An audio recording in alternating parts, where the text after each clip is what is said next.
and welcome. This is Tampa Home Talk. We're so glad you're home with us right here on Money Talk 1010. You got myself hanging out, as well as my favorite two sidekicks, Mr. Leo. I'm just so excited. We have nothing to talk about but numbers today. I'm Yay, very numbers. excited. Leo from Beryl Engineering and Inspection. And we've also got Adam Talley with Talley Insurance. Excited about numbers. Everything's going up. Oh my gosh. Rates are going up too. Let's not forget about that. rates have never been higher. Rates are moving. The Feds are saying a full 1% increase by the next time they meet, and the banks and the stock market are already on that. Like crashing. Hiking the rates are going up. People don't realize that interest rates are tied into the bond market, which is relative to the stock market.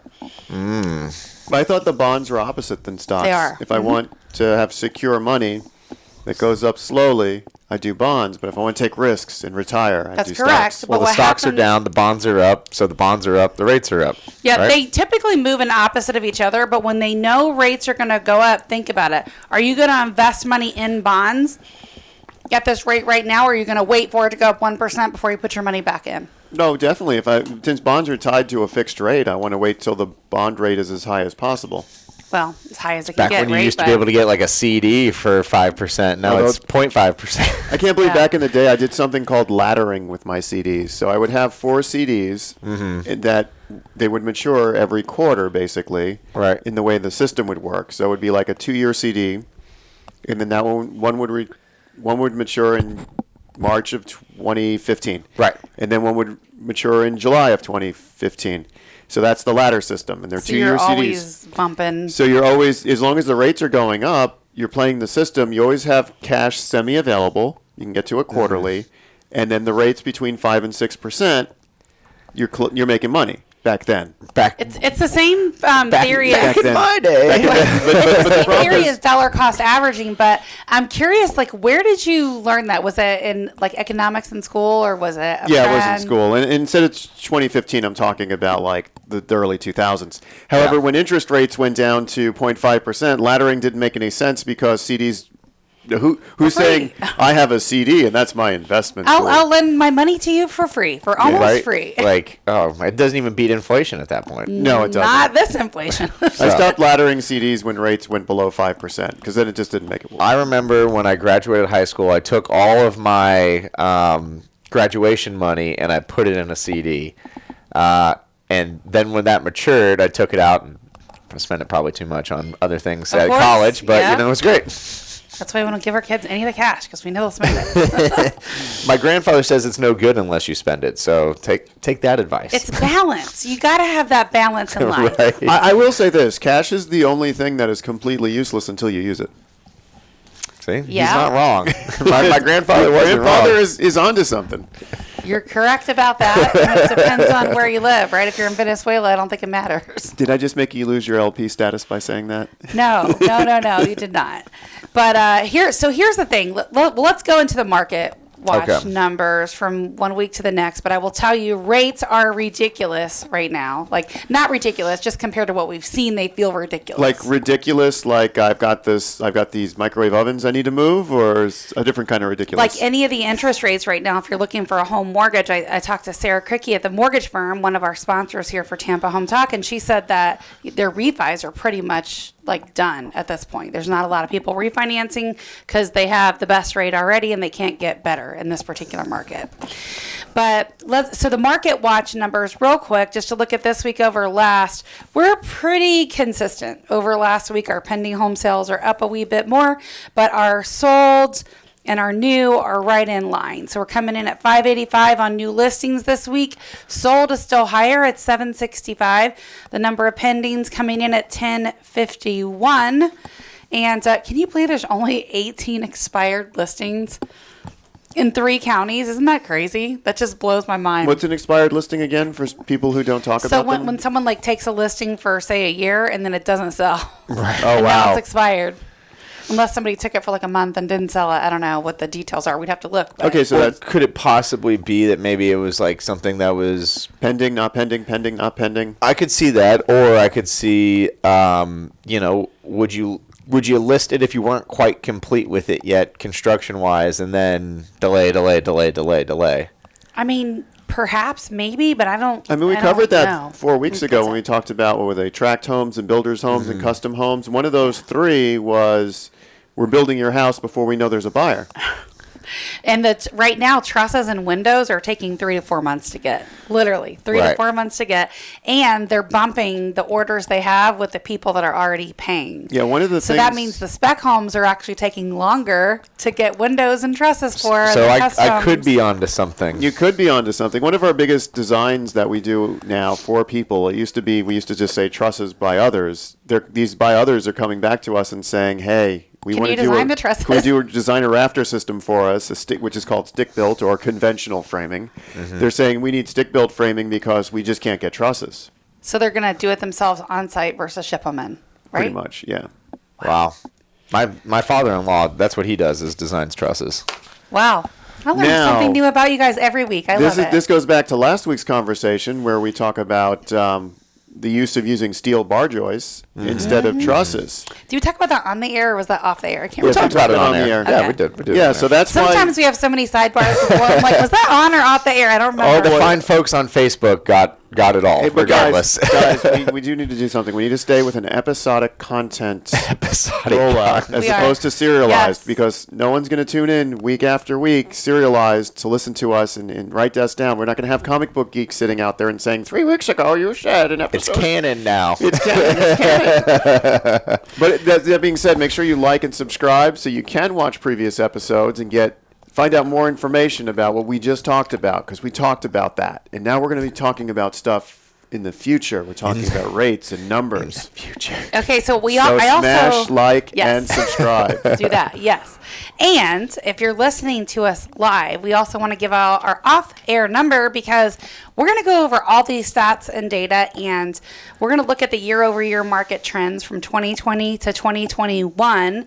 And I actually pulled it for single-family homes as well as condos and townhomes. Yeah, you never talk about condos. I and know, townhomes. but I thought it'd be so great to pull it. But so what I was going to tell you is, while this is a big area, it's all 4 counties, you can get more hyper local, same data. If you want to see what this looks like all the way down to your zip code or even your immediate neighborhood, I can pull this information for you. Just call or text us, and the reports are fascinating. So get it for your zip code. If you're a listener, text me with your zip code and ask for the market report to 813-377-2775.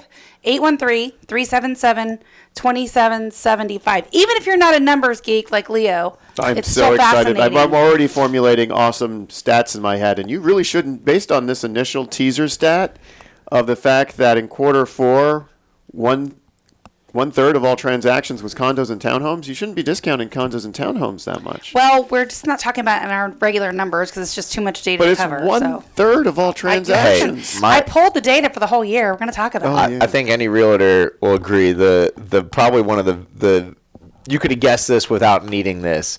At median time to We contract. were just talking about Yeah. that. 7 days, and that's like, hey, I put it on a Friday, and then most of that's just because they put it up on a Friday, and like, we're gonna wait till Monday to make Yes, our decision, you're right. right? Because it could be Yes. one day if they really wanted It it to probably be. really is one day. Right. It's the That is seller holding awesome. it.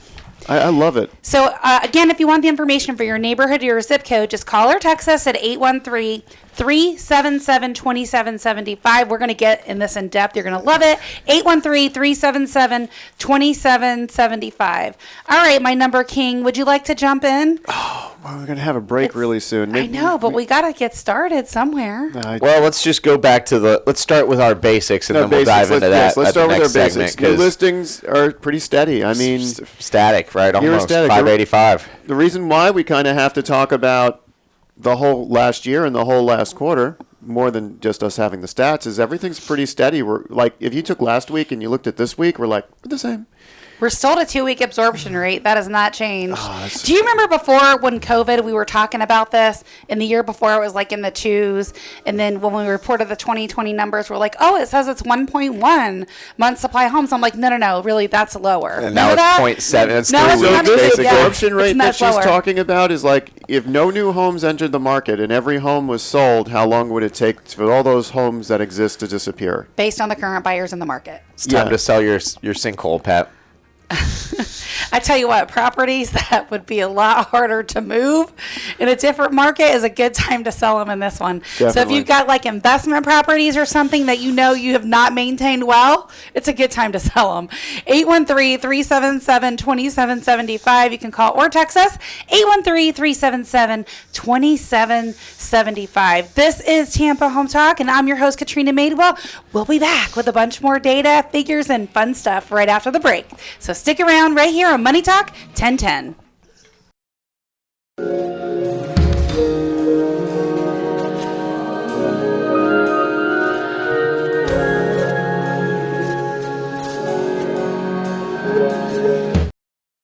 Welcome home. You're listening to Tampa Home Talk. This is your main host, Leo Kane with Beryl, main host. Engineering and Inspection. Listen to that. I just try to steal. I just stole the show. Stole the show right I there. am Well, your then, main then host you with need numbers. then you need to not go to go on trips like once a month. Yeah. Hey, can you work on planning the guests too and organizing all that? And while we're at You it, have a Can you very, take on some of very the- capable radio coordinator show host. well, while you're here, let's take on some of the expense to hire the person Hey, too. I did provide at least a topic the other You day. did. We're going to talk about that a little. I'm just excited. Let's dive in. Do you want to dive into quarterly market stats or yearly market I stats? like the yearly market stats. I think that's Year over year, solid data. telling. I mean, one of the other ones, we talked about the absorption rate when we were leaving. It's basically at 3 weeks, and that's probably not even. It's not accurate. It's closer to 2. I was about to say. The other thing that I thought was surprising, and it's not anything that we haven't talked about, if we are keeping it episodic, Leo, Is that really a word? It It sure is. is. It sure is. It sure is. Just checking. But is the cash buyers went up 63%, if I yeah, remember. I If was that's for the stat. 63. That is the most interesting stat to me. The amount of paid in cash, and we talk about it. It's like Who has $1 million in cash is laying around? No, I'll it's tell nice. you It's why. more like 350. But anyway, it's more or less we hint at it when we talk about horror stories from some of Katrina's buyers where we got beat by another cash offer, we got beat by another cash offer. We heard that a lot, but it's not until you look at a stat that basically says that 62% of all transactions, 62% of the 16,000 homes that were sold last year were cash. Yes. So let's talk about that. Yeah, it's like 9,500. 62% increase. No. Oh, yeah, it's a 62% increase. over cash last year. Over the- Yeah, yes, yeah. Not yes. 62% of the buyers were cash But buyers. it's still 62% increase, and I think actually it does show. Well, actually, no, it is.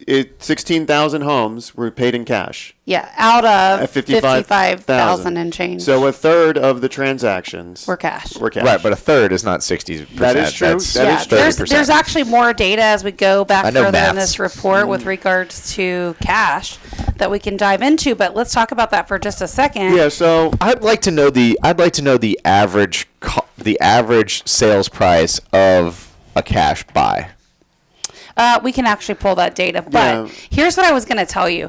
The reason why there's so much cash still in the market is the hedge funds are still fast and furiously buying. So what does that mean? How does that equate to today's real estate market? And I will tell you. You look at like the hedge funds, right? When they're buying properties in cash, right? And they're competing against homeowners. Basically, that's a pool of money that's put in the stock market. So the stock market funds, right? Everybody knows it's legalized gambling. You put it in, you may or may not be able to get it out. You hope you can get it out, but you may not be able to get it out when you put it in. So basically, these hedge funds and these managers are basically put them in what they call REITs, so real estate investment trusts. Then they're taking these REITs and they're buying pools of all of these properties in cash. And so what that tells me is they're betting long term real estate's going to be a much better, safer investment than the stock market, which is what I've always said, right? Not biased, but so that's the challenge is, and you have to look at it from the seller's perspective. If you got 10 offers and not all offers are created equal, and now you've got one offer or two offers or three offers in this case that are cash, and it's pretty consistent to what we see too, out of 10, then basically the cash is a much lower risk for you as the seller because the only contingency you're going to have is inspections. That's it. Right. You're not going to have to deal with appraisal issues. You're not going to have to deal with a buyer losing their job or getting transferred or something they don't like the day before closing. and now we're seeing 5-day inspection periods. It's kind of unrealistic. We're seeing 3 to 5 days, and it makes it impossible for the home inspectors because none of the companies out there are really geared up for same day inspection. What I see happening, Leo, is you're going to have to book some of your regular people, like your partners like me. You're going to have to book an inspection slot for us, once or twice a week. And then the buyers that have that pinch, like that's what it took to get that offer accepted, they're going to have to take that spot. And if they don't take it, by say the day before, then you give it away. We've tried to do that before in the past. It just leads to too many open slots. Because if you with everybody being so busy on top of it, anyways. Yeah, I mean it's really tough to do.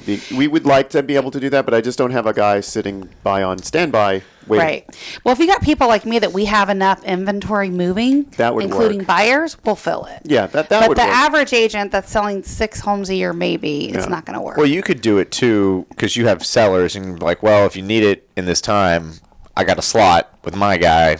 Go to my guy. Mm-hmm. Yeah, that would work too. Yeah, that would solidly work. I'm looking at this data. There's a couple of things that really jump out at me. It's like if you take a look at the number of closed sales, it's basically the same. It's 51,000 in 2020, 55,000 in 2021. So what we're seeing is with the same amount of homes on the market, we're seeing higher prices, we're seeing more paid in cash, we're seeing less time to contract, less time to sell, which all makes sense. It's all supply and demand. We can see here on paper the supply is pretty level. Still, and the demand is just really, really high. And it continues to increase. Yeah, and actually what we've been seeing now that we're in 2022, if we take a look at the 2022 first quarter stats, we're actually seeing a decrease in the supply.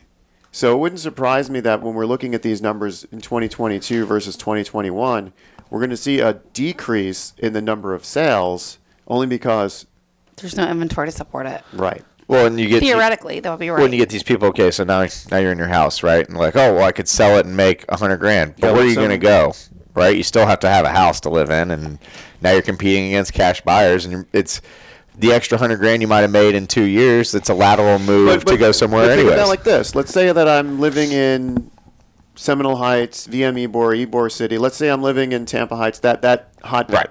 And I've got a home I paid $200,000 for a decade ago, and I sell it for $800,000, which is real numbers. Which these are realistic. These are all realistic. Now let's say that I can work from wherever. Why don't I take that $200,000 that I used to buy my initial home? Why don't I buy something in Hernando County, and now I'm putting $600,000 in my pocket? Well, people are. That's what. And they can pay cash. As a matter of fact, some of those home prices are still low enough they could pay cash and still have money left. So basically now what we're describing is the method by which a normal person can actually be one of these cash buyers on a home. Correct. Now, I've seen, I had a client. And get ahead and build wealth, because you can imagine if you're still working and you don't have any housing payment, how much you can actually save. Well, get this. So I had a client this week where they're going to rent out their house. It's in a nice, neighborhood. It's very popular. What neighborhood? Davis Island. Okay. So they're going to rent out their house on Davis Island, Gosh, and then I remember when I could buy one for $400,000. And then they're going to rent in Water Street. So they're going to be renters themselves. Just rent their place. They must have a low mortgage. Yeah, and then they must have a low mortgage, and then they get the amenities of living in a really nice new apartment. And then they're making money on top of it with their rental property. So that strategy is hedging a collapse. That strategy says I'm going to rent out my place, I'm going to pay to live somewhere else, and the market's going to collapse in the near term. And then when the market collapses, I'm going to take this extra money and buy something. That is what they are hedging. And I know in 2019... It's kind of a safe bet because they still own the property and they could move back into it. Right. And you with all the, like you said, with these cash buyers, right? Like that's, or with the funds, they do it because it's real property. Even if it tanks, doesn't matter. Tanks by half. You still have you bought it for $4, it tanks by half. You still have $200,000. You didn't lose it all. Right. Any real estate decision is still a good decision in 10 years. Even if it's a bad one the time you buy it, because it's real 10 property. years later, it will be a good decision. Tangible. Some people who bought in 2009 might disagree with you because it took 12 years. They might, but I can tell you if you bought in 2009, you bought at a stellar time. You bought when it was crazy low. 07 would be. Oh, yeah, that's what I meant to say, 07. 07. Well, yeah, maybe. And 07, it was technically dropping. And it depends on the area. December of 06 was the absolute peak. So if you close in December of 06, you are finally at a place where you can sell your house for more than you paid for it. Finally. Unless they're Finally. condos. Probably sounds about thinking about my parents' house because they bought it in the summer of 06. I'm like, probably Yeah. getting close to it. I now. know there were some condos in the building that I had a condo in that at the peak they were selling for like $250,000, and now the most they're selling for is $170,000. So there are still places out there, especially in the condo market, where Well, we're still not at that peak of 06. The median sale price for condos and townhomes last year was $190,000, and this year it's $225,000. So it's up over 18%. Of course, the average is a little higher at $298,000. Some of those really, really high-end condos. So until we start seeing more supply on the market, and then you have the Florida Wildlife Corridor Conservation that went into effect recently and last year. Now that you have that where they're forcing more land, like the Southeast Everglades Restoration Program, they're forcing more land to stay rural. That's just going to decrease the supply more and increase the demand. Higher. Way, way higher. Way higher. Way higher. And if you want to know more about statistics, 813-377-2775. 813-377-2775. We also have an Adam Tally tip of the week coming up. Ooh, We yeah, do. we sure do. We do. That's how we start our third segment. Real quick, foreclosures, just to look at this for last year, down 17%, 262 for the whole year. Wow. We'll be back in a minute. Stick around.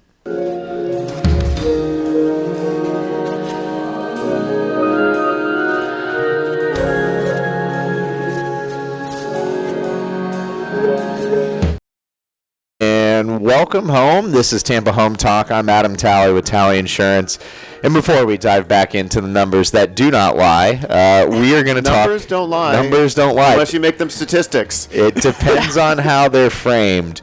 But These are legitimate numbers. right, so for our insurance tip of the week, something I want to make people aware of is that this in bed that's coming in is very, very loud.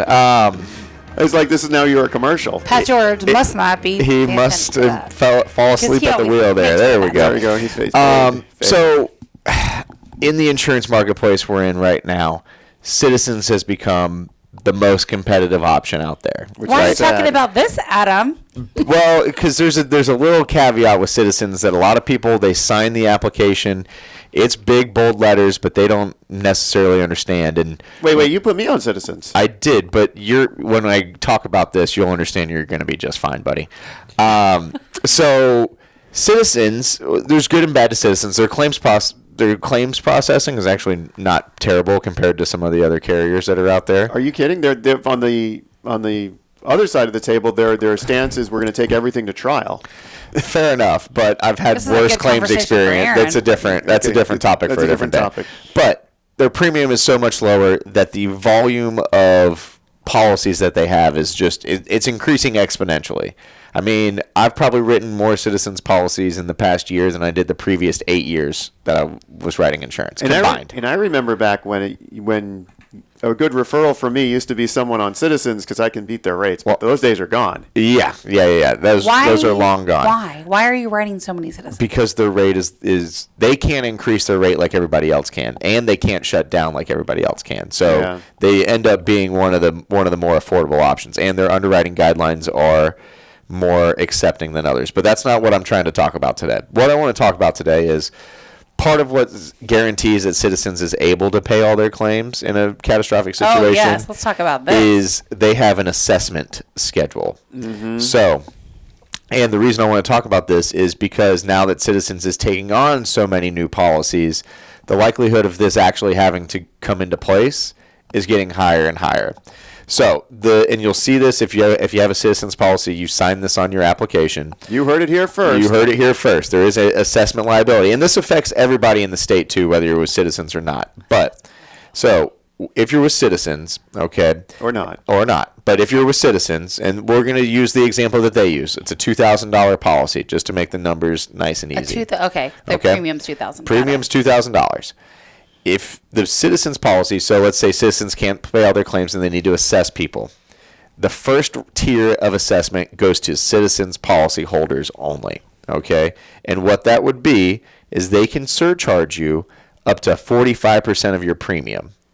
So that would be for a $2,000 policy, that's $900. So basically, that they could surcharge you. So if they run out of For money, what? If they run out of money, they can assess me for, like, let's say a hurricane, blah, blah, blah, Right. hits Mexico City and levels the town. Correct. And I live in Tampa. Correct. They can assess me in Tampa Correct. to pay for Mexico City. Correct. Oh. How Up is to that up to possible? 45% because that's the way it was set up. It's a state-run insurance carrier. You know, I always- we had to do this because back in 04, 05, 06, all the major carriers left the state. You can't sell any homes if people can't get insurance. So that's why the state created Citizens. And trust me, if we didn't have Citizens right now, other than those cash buyers, you'd have a lot harder time selling these homes. You know, it's kind of funny. I always joke that something called the Citizens Personal People's Guarantee Fund. Property Insurance that sounds very socialistic, and it actually is. It pretty much is. So that gets back to what I've been talking about forever, and we'll talk about this next. But why the heck isn't there like an insurance pool? This, but anyway, this is basically This is the the insurance not pool. that. No, this is the insurance pool. Insurance is a pool by design. The But next a different tier, pool that's not so insurance favorable. it's not. They're all losing money, or it's not favorable to them. I promise you. And if they keep losing money, your only option is going to be Citizens. So I wouldn't complain as much as you are because it's going to be. Why are you looking at me? pretty You rough. know, with the insurance companies, if it's a $12,000 re-roof, why they would spend $40,000 in legal fees to fight a $12,000 re-roof puts us closer and closer to that special assessment. It does. It does. So, anyways, the next tier. So you're saying Citizens will spend $40,000 to fight a $12,000 roof claim? Yes. Fabulous. The next tier is other property and casualty policies in the state. So that would be everybody that's not with Citizens. And that's up to a 2% of the premium. So if you had that $2,000 policy, it's $40 surcharge that you got to pay to Citizens. Wait, so even if I don't have Citizens, Correct. If Citizens needs money, If it blows past all the money it would gain from that 45% tier 1, then it And the tackles money to, it's supposed to have to begin with. then it would go to the tier 2. And then after tier 2, So let me they ask, can do an emergency of 30% to everybody, them and So, their policy. are you let me ask you a question. So I'm a State Farm, Allstate, Progressive, Heritage, Southern Oak, trying not to advertise for any one particular. Somebody Fair enough. else. I write almost all of the Okay. ones you just said. So So, I'm one of those people. It's in my contract where if Citizens goes bankrupt, I have to bail them out. it's built in. It's in Citizens paperwork. It's but it in is Citizens all those paperwork. other people I just mentioned. Where is that? If I it's wanna- not in my paperwork, They can't exactly. I would enforce it class action against Citizens for forcing me to pay because when you're not a customer. I'm not their customer. that is You're Can you basically, please pull up the telling me insurance I policy shop and read at it? Publix over and over and over again. Winn-Dixie's in trouble. And So now they're now gonna sue you. I have to pay Winn-Dixie for the privilege of shopping at Publix. At that point, I believe it'd be something coming as a directive from your, state government, Hey, not you from gotta look that Citizens. up on a different policy. It's not Citizens. Now we want to know. Now I'm Well, curious. I know there's Like- the state guarantee fund as well that you pay for that is built into your policy. Yeah, I knew that. So that's then they increase that so too. why wouldn't that jump in first? That's part of this. But after all that, then we get to this. So I rebuilt this whole house, Leo. I mean, you did my plan, so you know how much renovation was in there. Literally, all 4 points, brand new, including a metal roof. Everything is brand new. And then Adam sends me the Citizens quote. I can send you something else for $3,600. And I I don't was mind in doing shock that. with the premium. I'm like, Adam, And- wait, Adam, did you know that everything is new? I did, and I'll tell you this much: I went to Christine. I was like, we sent her that quote for $1,800. She's like, she asked why that was so high, and I looked at her. I was like, man, that's about $1,000 less than everything else. I hope she likes it. I guess I'm just in payment shock. I haven't been through this in a minute. And here I am thinking 100-year-old wood frame home. I'd love my insurance to be that low. Listen, I have a friend who's buying a Wow. house in Tampa Heights, right? Similar, it's a 1950 house, right? But everything's new on the inside. $3,200. So this is the 80-year-old wood frame home. You really shouldn't complain. Yeah, don't complain. If you got an 80-year-old, It was built in the 40s. if you got an 80-year-old wood frame home and your policy's under $2,000, run with it. Hey, you want to now? This is something that I Did you want ever to check direct on those deductibles? straight at you. I have companies that I'm writing condos with that want 4 points on condos now. What? Have fun, buddy. Well, you know what Adam's done in this to promote Adam a little bit. He's done wonders for my condos because now instead of having just one policy on my condos, he's actually split it into two where the liability is separate. So overall, I'm paying a lot less, but now I have 2 policies per unit. Yeah. Well, you really have this. You have the same amount of policies plus one because you have one policy that does liability for all the units, and then you have the individual policies. Which I really like that approach because overall I'm spending less money. So it is important to have someone that's familiar with condos and investment condos. Mm-hmm. So less Writing your liability on insurance. your main policy and an umbrella policy for all of it with more liability. no liability, No liability on the main policies. policies. None. Is that an option to completely strip it? When it's the only option when it's in an LLC. Got But it. if you're going to have multiple rental units, they need to be in an LLC to protect yourself, anyways, Or a trust. or a trust. LLC is easy. I like the LLC better than the trust. I kind of like the trust approach better because you can sell a trust. So let's flip this back to the condo statistics that we're analyzing. Right. I own a trust. I sell the trust. I don't sell the property. I sell the trust to someone. Will that show up on these statistics? Yeah. So the sale of a trust. Well, no. Because it's not. Only if the property changes hands on public record. But you can sell an LLC too. Oh, you can't sell an LLC. So yeah, I sell the LLC or the trust to avoid a whole bunch of real estate things that happen. Yeah. So it doesn't show up it won't show up on these statistics. So You're right. So are our numbers I like that deflated? approach, selling the trust. No, versus the I home. learned that anytime when I was looking into international real estate, that's the way they do it. They don't you never buy and sell property internationally. You buy and sell the corporation internationally that owns it. Somebody in Mexico City was just kind of sharing that at the event I was at over the weekend. And the reason why they do that internationally is the government charges expats so much higher percentages on real estate transactions because they know it's a luxury. So basically, the country of such and such will charge you a luxury tax for buying real estate. They don't do the same thing. They want to attract as many corporations as possible. So they give you credits for... I learned so much from Leo. They I give know, you it's a credits good for idea. selling your real estate as a trust or a corporation or an LTD, a limited... So is there taxation on any of that or having those entities there? Well, it's buying... Well, the company is based out of whatever country it is. Right. So you're basically buying and selling the company. There could be credits given to you for that. Whereas if you do it as a real estate transaction, you end up paying like 20 to 30% more. Great idea.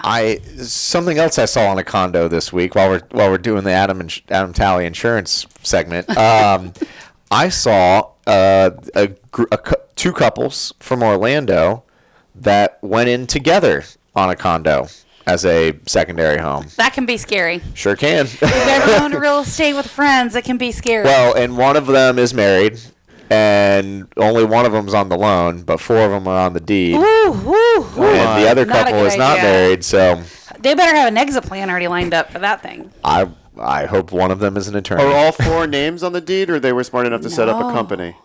They're all on the He's deed, saying all buddy. the names are on the deed. And Oh, one so they person all own mortgage? it equally, even though one person's How do putting they hold the title? You're asking really Tenants great in common questions. or joint tenants or right? You know what? As long as they pay their insurance premiums, it's none He's of like, my I don't business. care, but that's what I think when I think about title. That's a nightmare to come. And condo insurance prices are going up. Now, those are course. still much better than a home, but the best one I found for that, $1,200, $1,300. But keep in mind, And that's with the 4 point. most of the time, that's only contents. You're still going to have to pay the master policy through your HOA fee. You have to pay the Correct. master policy through the HOA. It's not even all contents because the renter needs to have their own renter's insurance. So you basically need 3 different policies to cover a condo from soup to bolts. Let us know what you think about today's show so far. We would love your feedback. Call or text Yeah. us at 813. Text PANIC to 813-377-2775. Got it. 813-377-2775. Don't text panic, but text us what you think about the show. I like the word panic. And if you have an idea for another one, eye-catching. 813-377-2775. Are we going to talk about repiping? No, when we're we come not. back, I was or going to we're say gonna we're wait on not. that? We still got more numbers to talk about. Yes. All right, we'll be back. Save it for Stick another around. show.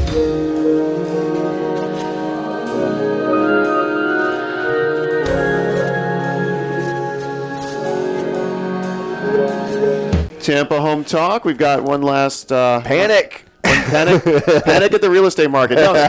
So I think it's going to stay strong for a while. If you want my prediction, I don't know. Like, it's going to stay record? strong, as in, like, there's going to be low supply and high demand. Yep. But I mean, it's not going to be strong if you're like a company that needs transactions to survive. well, we're still going to get our market share. There's still, if you look at 2021, single-family homes in 4 counties, there was 55,000 that closed. I guarantee you, and this is where we can do predictions, I guarantee you there's going to be less transactions this year than last year.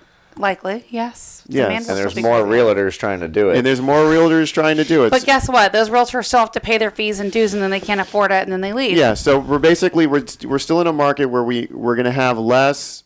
It's going to look better on paper to the people doing the transaction. Like, I'm the home buyer, I'm the home seller. It's going to look better for them, but I think the industry around it, the people writing these insurance policies, the people doing the sales, the people doing the inspections, the appraisers, the mortgage people, there's going to be less transactions this year than last year.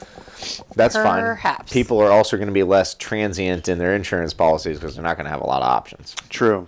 I just don't know why there's not a So better. you're going to get a red flag for Italian insurance because we write the People's Republic of Citizens? No, it's fine. You got to sign that application. You know, it is what it is. If you don't have a better option, if your next best option is nothing, or your That's next true. best option from 2,300 is 5,300, then you really don't care about the possibility of an assessment. So I have to correct my statement. It's going to be more difficult for everyone except for insurance agents, because insurance agents will be easier because they have less options to look into for policies. I mean, we still try. I still have specialty markets. I still try to go unturn every rock, but unfortunately, when you unturn them, there's nothing there. So tell me about this, Adam. Like, have some of the insurance carriers left the state? Is that why we're so citizens heavy? No, well, some of them have shut down. They're not leaving the state, but they're not writing any new business. So they shut down because they're not profitable, or what? Yeah, pretty much. Wow. And a lot of them shut down our zip codes a long time ago. I don't know how they're not profitable. Really? Because I had a lady the other day who called me, and we looked at her claim, and I was like, oh, hey, just tell me about this $30,000 water claim. So it's $30,000 water claim. I got $6,000. I'm like, okay, well, if there's something wrong, go to your prior carrier, get a loss run, send it to me. We'll take a look. And she did indeed get $6,000, and Morgan & Morgan got $25,000. Oh, don't say them by name. So basically, along those lines, the attorney. Yeah. I know, but along those lines, this is why insurance companies are going out. For every home that I go out there, and I know I talk on the radio a lot, anti-insurance and pro-homeowner, there's the stuff I don't talk about. Where we go out to a house, it's a 25-year-old roof. They had a claim for Irma, and it was denied. Then they do a claim for Elsa, and it was denied. Then they do a claim for a storm that happened in December, and it was denied.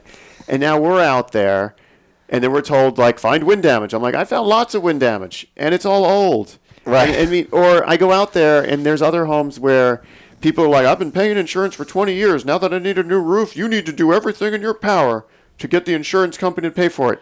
it's maintenance, sir. Guess what? If there's no damage out there, we're not going to say there's damage. Yeah. But I don't And understand how people don't know that a roof is homeowner maintenance. Well, it's expensive to replace, and that's just where we're at. We're at this time period where people are filing multiple claims. Roofs shouldn't be covered. We're going out there and we're turning more things down. The other thing we're not turning it down. We're doing the inspections, and we're not doing favorable findings. When I talked to Erin, she said with the whole roof thing, they're changing where they go down, down, down, down, down. So for every year that your roof is old, basically it's not going to the be ACV schedule. Yeah, no, which is they've always had a depreciation schedule. But I think is what it's they call more it. aggressive. They're making it more They're aggressive. going to put it into the policy to where you as the homeowner are... They couldn't do it at the state level through the legislation they tried to pass last year, so now they're just shoving it in the policy. Now, the other thing, too, and, a little teaser for next week when we're talking about plumbing, it's funny because we were talking about plumbing yesterday, and we're going to talk about a company that will repipe your entire house instead of fixing the one little problem. Yeah, that's going to be interesting. But if you think about it like that, that's how they treat roofs. You have one section where there might be a tile that's, that worn out or whatever. Replace the whole roof as opposed to, The one little section. The one little It section. depends. I mean, we talk about 25% a lot. You have to have over 25% of the system damaged, like in plumbing or electrical or mechanical. It's built into the Florida Building Code where over 25% of your system has to fail, and then you should replace the whole system. I know I'm different than the average person, but literally I can remember on my house when the roof was getting old and it started leaking, and they told me it was old when I bought it. They said you got about 4 or 5 years left. I said, okay. I made that roof probably last 10. but literally I can't tell you how many times I had to repair leaks. Well, what we're seeing a lot of now is because homes are so hard to get a hold of, what we're seeing a lot of now is I'm buying the home in February of 2021, and the home inspection report says the roof's in bad shape. And then April of 2021, we had a decent storm. Not a great storm, a decent storm. It did cause damage around town. All these people who bought in February are now filing their claim because, I need a new roof. Well, you knew you needed a new roof before you bought your house. Yeah. But now you're going after the insurance company right off the bat when you've only been in the house for 2 months because you think it's easier to go after the insurance company because the companies that Adam mentioned earlier and several others, they do a great job saying only pay if you win. And people are like, they've got nothing to lose. They do. But Adam, aren't they requiring a 4-point and wind mitigation to even get insurance? They now it's for sure. But put it like this: home's 15 years old. Why would you need a 4-point or a wind mitt? Because they're saying the roof only lasts 10 to 15. If the home isn't more than 20, 25 years old, you don't need one. So you got a sweet spot of roofs that need to be replaced, maybe. I think they're just going to require it on everything. But that's 5 years old. that's why they've changed the upfront underwriting guidelines to most of them. It's 10 years or newer on a roof. Some of them it's 7 or 8. Some of them it's 5. Now, what if your roof is in good shape and you're like, yeah, I understand you don't want to insure it, but I don't need a new roof. Can I get an exception or exclusion on my policy for a roof? It's not built like that yet. They're heading in that direction. It's got to be. It's going that direction. We do have the option with some carriers to lower the rate by taking that roof schedule now, even though it's not state law yet.